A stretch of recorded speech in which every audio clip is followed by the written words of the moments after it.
छठे अध्याय का 30वां श्लोक। छठे अध्याय का तीसरा श्लोक।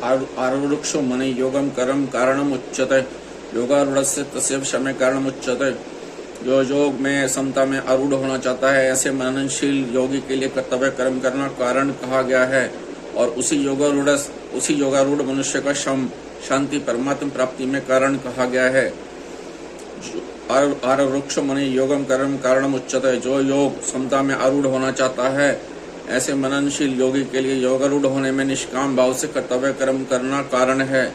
तात्पर्य है कि कर्म करने का वेग मिटाने में प्राप्त कर्तव्य कर्म करना कारण है। क्योंकि कोई भी व्यक्ति जन्मा है, पला है और जीवित है, तो उसका जीवन दूसरों की सहायता के बिना नहीं चल सकता।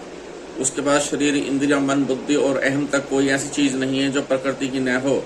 इसलिए जब तक वह इन प्राकृत चीजों को संसार की सेवा में नहीं लगाता, तब तक वह योगारूढ़ नहीं हो सकता, अर्थात समता में स्थित नहीं हो सकता। क्योंकि प्राकृतिक वस्तु मात्र की संसार के साथ एकता है और अपने साथ एकता है ही नहीं। प्राकृतिक पदार्थों में जो अपनापन दिखता है, उसका तात्पर्य है कि उसको दूसरों की सेवा में लगाने का दायित्व हमारे पर है। अतः उन सबको दूसरों की सेवा में लगाने का भाव होने से संपूर्ण क्रियाओं का प्रवाह संसार की तरफ हो जाएगा और वह स्वयं योगारूढ़ हो जाएगा।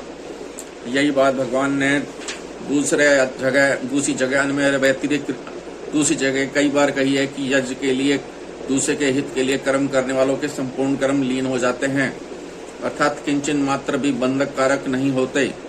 और यज्ञ से अन्यत्र अर्थात अपने लिए किए गए कर्म बंधक कारक होते हैं। योगारूढ़ होने में कर्म कारण क्यों है? क्योंकि फल की प्राप्ति अप्राप्ति में हमारी समता है या नहीं, उसका हमारे ऊपर क्या असर पड़ता है, इसका पता तभी लगेगा जब हम कर्म करेंगे।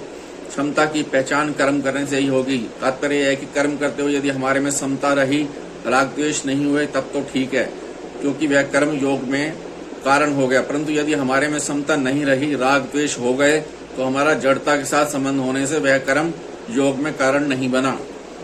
योगारूढ़स्य तस्यैव शमे कारणम उच्यते। असत के साथ संबंध रखने से अशांति पैदा होती है। इसका कारण यह है कि असत पदार्थों, शरीर आदि के साथ स्वयं का संबंध एक क्षण भी नहीं रह सकता और रहता भी नहीं है, क्योंकि स्वयं सदा रहने वाला है और शरीर आदि मात्र पदार्थ प्रतिक्षण अभाव में जा रहे हैं।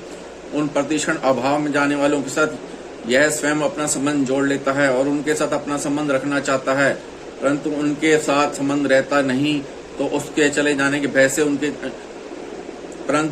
साथ संबंध रहता नहीं, तो उनके चले जाने के भय से और उसके चले जाने से अशांति पैदा हो जाती है। जब यह शरीर आदि असत पदार्थों को संसार की सेवा में लगाकर उनसे अपना सर्वथा संबंध विच्छेद कर लेता है, तब असत के त्याग से उसको स्वतः एक शांति मिलती है। अगर साधक उस शांति में भी सुख लेने लग जाएगा तो वह बंध जाएगा। अगर उस शांति में राग नहीं करेगा, उससे सुख नहीं लेगा, तो वह शांति परमात्म तत्व की प्राप्ति में कारण हो जाती है।